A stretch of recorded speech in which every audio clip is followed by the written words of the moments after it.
আসসালামু আলাইকুম। আমি নীলু। অনেকদিন ধরেই রিকোয়েস্ট পাচ্ছিলাম সিঙ্গারা রেসিপি দেখানোর জন্য।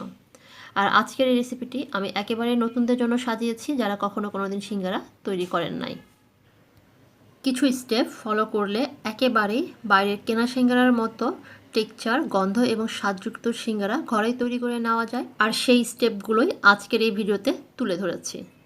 এছাড়া বানিয়ে নেওয়া সিঙ্গারা কিভাবে ফ্রোজেন করা যায় এবং ফ্রোজেন করা সিঙ্গারা কিভাবে ভেজে নিলে একেবারে টাটকা সিঙ্গারার মতো লাগবে, সেই টিপসগুলো এই ভিডিওতে তুলে ধরেছি। ভিডিওটি শেষ পর্যন্ত দেখবেন, আমি আশা করছি আপনাদের কাজে আসবে এবং ভালো লাগবে। আর ভালো লেগে থাকলে লাইক, কমেন্টস এবং শেয়ার করবেন। তাহলে চলুন এবার আমরা সিঙ্গারা বানানোর মূল প্রসেসে চলে যাই। প্রথমেই ভেতরের পুরটা রেডি করে নেব। আর আজকের এই ভেতরের পুর খুবই সাধারণ কিছু উপকরণ দিয়ে তৈরি করব, তবে টেস্টের দিক থেকে কোনো অংশেই কম থাকবে না। এর জন্য এখানে আমি প্রায় 3 টেবিল চামচের মতো সয়াবিন তেল নিয়ে নিলাম। আর এই তেলের মধ্যে দিয়ে দিচ্ছি হাফ চা চামচ পাঁচফোড়ন আর হাফ চা চামচ কালো জিরা। কালো জিরা পাঁচফোড়ন ফুটে উঠলেই এর মধ্যে দিয়ে দিচ্ছি পেঁয়াজ কুচি আর কাঁচামরিচ।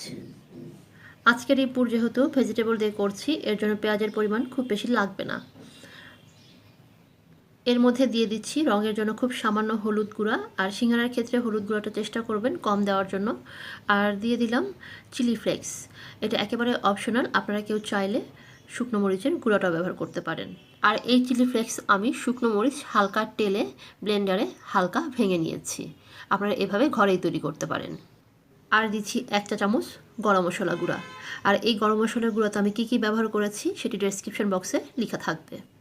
আমি কোনো আদা রসুন বাটা ব্যবহার করছি না, তবে আপনারা কেউ চাইলে দিতে পারেন। তবে আমার কাছে এই পুরটা আদা রসুন বাটা ছাড়াই ভালো লাগে। আপনারা এভাবে ট্রাই করে দেখতে পারেন। কিছুক্ষণ নেড়ে এর মধ্যে দিয়ে দিচ্ছি কিউব করে কেটে ধুয়ে রাখা আলু আর ফুলকপি। আলু আর ফুলকপির পরিমাণ আমি সমান সমান নিয়েছি। যতটুকু আলু নিয়েছি ঠিক ততটুকুই আমি ফুলকপি নিয়েছি। তবে সবজির পরিমাণটা আপনারা আপনাদের পছন্দ মতো দিতে পারেন।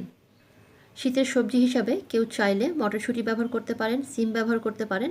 এছাড়া সারা বছর পাওয়া যায় এমন সবজি বরবটিও দিতে পারেন। আর এর মধ্যে আমি দিয়ে দিচ্ছি 1 কাপের মতো গাজর কিউব করে কেটে রাখা। আর গাজরগুলো আমি বেশ ছোট ছোট করে কেটে নিয়েছি। এটির সুবিধা হচ্ছে মুখে বাজবে না, আর কি শক্ত লাগবে না। আর যারা গাজর খেতে পছন্দ করেন না তারাও খুব অনায়াসে খেয়ে ফেলবেন। স্বাদ মতো লবণ দিয়ে ভালো করে মিশিয়ে ঢেকে রাখবো সেদ্ধ হওয়া পর্যন্ত।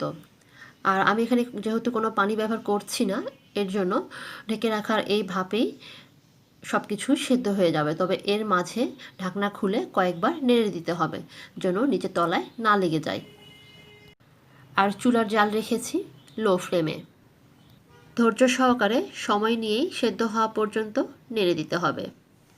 তাহলে ফিরে আসছি ভেজিটেবলগুলো সেদ্ধ হওয়ার পর। ভেজিটেবলগুলো সেদ্ধ হয়ে গেছে। আর আমি এভাবে চেপে চেপে ভাজির মতো ভেজে নিয়েছি যেন কোনো পানি না থাকে। সিঙ্গারার পুরের জন্য ভেজিটেবলে কোনো পানি থাকা যাবে না। এভাবে ভাজির মতো শুকনো করেই ভেজে নিতে হবে, তা না হলে সিঙ্গারা বানাতে অসুবিধা হবে। ভেজিটেবলগুলো একেবারেই সেদ্ধ হয়ে গিয়েছে। এ অবস্থায় আমি আর 2 থেকে 3 মিনিটের মতো নেড়ে ভেজে নেব। আর নামানোর আগে দিয়ে দিচ্ছি চেলে নেওয়া জিরা গুঁড়া। এটা একেবারেই অপশনাল, আপনারা কেউ জিরার গুঁড়োর ফ্লেভারটা যদি পছন্দ না করেন তাহলে স্কিপ করতে পারেন। তবে আমার কাছে সিঙ্গারাতে জিরার গুঁড়োর ফ্লেভারটা বেশ ভালো লাগে। পুরের জন্য ভেজিটেবল হয়ে গিয়েছে। আর এই অবস্থায় নেমে ভেজিটেবলগুলো ঠান্ডা করে নেব। আর এই ফাঁকে সিঙ্গারার জন্য ময়দার খামিরটা রেডি করে নেব। এর জন্য এখানে আমি 2 কাপ ময়দা নিচ্ছি। আর সিঙ্গারার জন্য ময়দাই নিতে হবে, আটা নিলে সিঙ্গারা ভালো হবে না। সিঙ্গারার খামির করতে গিয়ে অনেকেই ময়দার খামিরটা ঠিকমতো রেডি করতে পারেন না। তো আজকে আমি আপনাদেরকে এমন একটি পরিমাপ ব্যবহার করে সিঙ্গারার খামির রেডি করে দেখাবো, যে পরিমাণটা ঠিক রাখলে আপনাদের সিঙ্গারার খামিরটাও ঠিকঠাক হবে। আর ডেসক্রিপশন বক্সে পরিমাণটা লেখা থাকবে। বোলের মধ্যে অলরেডি আমি 2 কাপ ময়দা নিয়ে নিয়েছি। আর 2 কাপ ময়দার জন্য এখানে 1/3 কাপ সয়াবিন তেল নেব আর হাফ কাপ পানি নেব, নর্মাল পানি অর্থাৎ রুম টেম্পারেচারের পানি। কারো কাছে মেজারমেন্ট কাপ না থাকলে সেক্ষেত্রে বাসার রেগুলার 4 কাপ ব্যবহার করতে পারেন। সেক্ষেত্রে যে কাপের 2 কাপ ময়দা নেওয়া হবে সেই একই কাপের 1/3 কাপ সয়াবিন তেল এবং 1/2 কাপ পানি ব্যবহার করতে হবে। এবার প্রথমে এই 2 কাপ ময়দার মধ্যে 1/3 কাপ সয়াবিন তেল দিয়ে এর মধ্যে দিয়ে দিচ্ছি লবণ স্বাদ মতো, অর্থাৎ 1 চামচের মতো, এবং চিনিও 1 চামচের মতো দিচ্ছি। আর এখানে যে সামান্য 1 চা চামচের মতো চিনি ব্যবহার করছি এটি মিষ্টি হওয়ার জন্য না, এটি দিচ্ছি সিঙ্গারা মচমচে হওয়ার জন্য এবং সুন্দর একটা কালার আসার জন্য। তবে কেউ চাইলে চিনিটা স্কিপও করতে পারেন। আর দিয়ে দিচ্ছি কালো জিরা 1 চা চামচ। এবার শুকনো অবস্থায় এর সব কিছু ভালোভাবে মিশিয়ে নেব।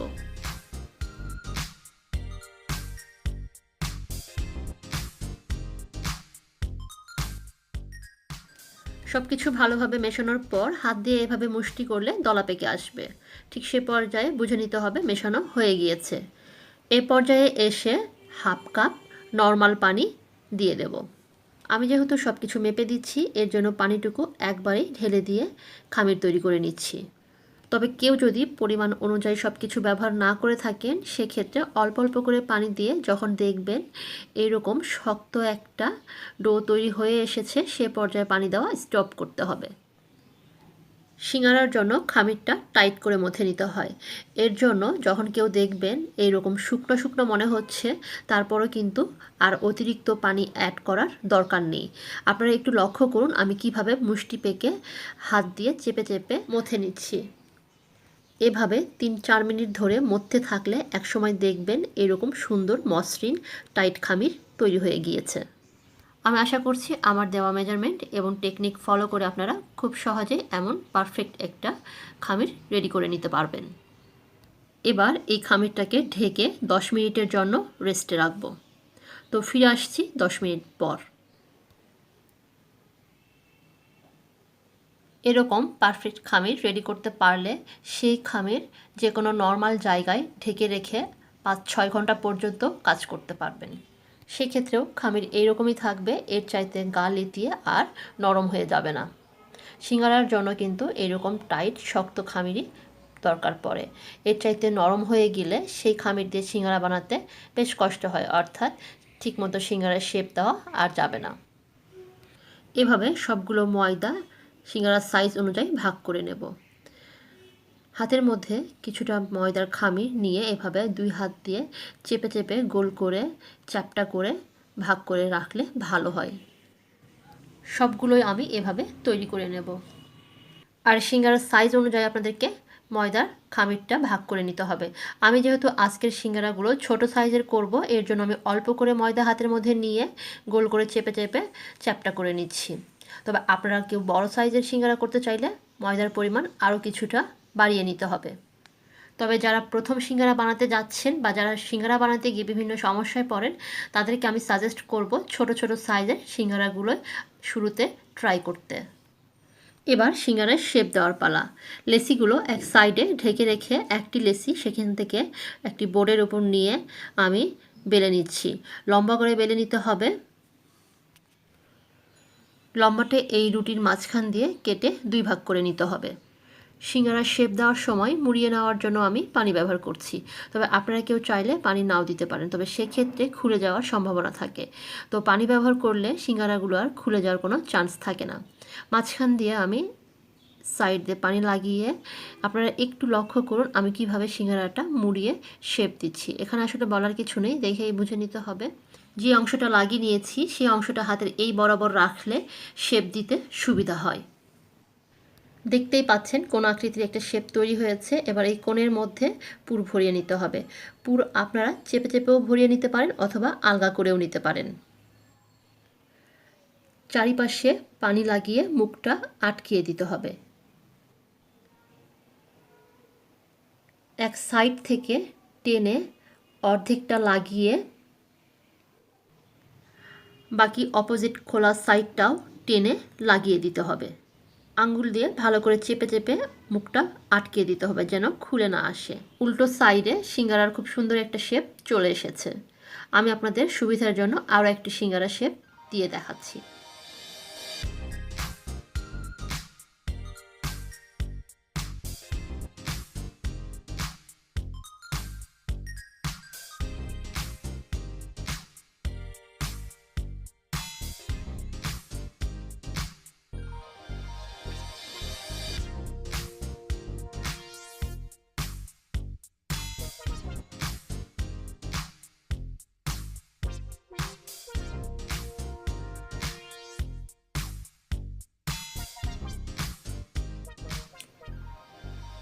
এভাবে ছোট ছোট সাইজের সবগুলো সিঙ্গারা আমি বানিয়ে নেব।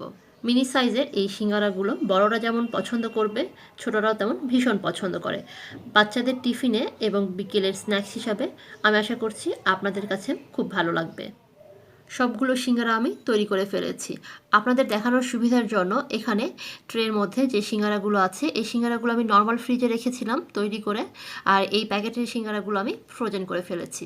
ফ্রোজেন করার জন্য বানিয়ে নেওয়া সিঙ্গারাগুলো এভাবে একটি ট্রে অথবা থালাতে বিছিয়ে, যেন একটির সাথে একটি না লেগে থাকে এমনভাবে একটি ট্রেতে করে ডিপ ফ্রিজে রাখতে হবে 1 ঘন্টা পর্যন্ত। 1 ঘন্টার মধ্যে যখন সিঙ্গারার গা শক্ত হয়ে আসবে তখন শক্ত সিঙ্গারাগুলো এভাবে একটি জিপলক ব্যাগে অথবা যে কোনো এয়ারটাইট বক্সে করে অথবা যে কোনো রেগুলার পলি ব্যাগেও ভরিয়ে রাখতে পারবেন ডিপ ফ্রিজে প্রায় 2 মাস পর্যন্ত। আর এভাবে শক্ত করে সংরক্ষণ করলে একটির সাথে একটি লেগেও যাবে না। আর ডিপ ফ্রিজে ফ্রোজেন করা এই সিঙ্গারাগুলো ভাজার জন্য ডিপ ফ্রিজ থেকে সরাসরি বের করে এইরকম বরফ থাকা অবস্থাতেই ডুবো তেলে ভেজে নিতে হবে। তবে সেক্ষেত্রে তেলের তাপমাত্রাটা যেন কম থাকে, তা না হলে সিঙ্গারাগুলো পুড়ে যাবে। এক কথায় ফ্রোজেন করা সিঙ্গারা এবং টাটকা বানিয়ে নেওয়া সিঙ্গারা একইভাবে ভাজতে হবে। আমি আপনাদেরকে দেখিয়ে দিচ্ছি। সিঙ্গারাগুলো ডুবো তেলে ভাজার জন্য একটি প্যানে পর্যাপ্ত পরিমাণে তেল নিয়ে নিতে হবে। তেলে হাত দেওয়া যাবে এমন কুসুম গরম অবস্থাতেই সিঙ্গারাগুলো তেলের মধ্যে ছেড়ে দিতে হবে। তেলের মধ্যে সিঙ্গারাগুলো দেওয়ার সময় সিঙ্গারাগুলো ডুবে থাকবে, তবে তেল গরম হওয়ার সাথে সাথে সিঙ্গারাগুলোও গরম হবে, একই সাথে তেলের ওপর সিঙ্গারাগুলো ভাসতে থাকবে। আমার চুলার সর্বোচ্চ তাপমাত্রা 2000 আর সর্বনিম্ন তাপমাত্রা 200, তো আমি তাপমাত্রা কমিয়ে 600-এ রেখেছি। স্ক্রিনে লক্ষ্য করলে দেখতে পাবেন গ্যাসের চুলার তাপমাত্রাটা কী অবস্থায় রাখতে হবে। বাম পাশে স্ক্রিনে চুলায় যে সিঙ্গারাগুলো ভাজা হচ্ছে সেগুলো ফ্রোজেন করা সিঙ্গারা ছিল। আমি আবারও বলছি, টাটকা বানিয়ে নেওয়া সিঙ্গারা এবং ফ্রোজেন করা সিঙ্গারা একইভাবে ভাজতে হবে। শুধু পার্থক্য এতটুকুই, ফ্রোজেন করা সিঙ্গারাগুলো ডিপ ফ্রিজ থেকে বের করে বরফ গলিয়ে নেওয়ার কোনো দরকার নেই। বরফ থাকা অবস্থাতেই সরাসরি কুসুম গরম তেলের মধ্যে ছেড়ে ভেজে নিতে হবে। তেল গরম হতে থাকবে, একই সাথে সিঙ্গারাগুলো কিছুক্ষণের মধ্যে তেলের ওপর ভাসতে থাকবে।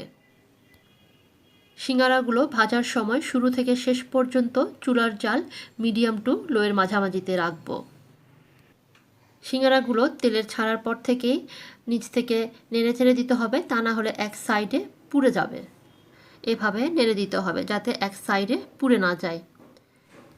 আমি যেহেতু সিঙ্গারাগুলো ফ্রিজে রেখেছিলাম এর জন্য তেলের ওপর বেশ ফেনা উঠেছে, তবে ভয়ের কিছু নেই। যদি কখনো মনে হয় ফেনা উঠে নিচের দিকে তেল পড়তে শুরু করছে, ঠিক সে পর্যায়ে চুলাটা কিছুক্ষণের জন্য বন্ধ করে রাখবেন।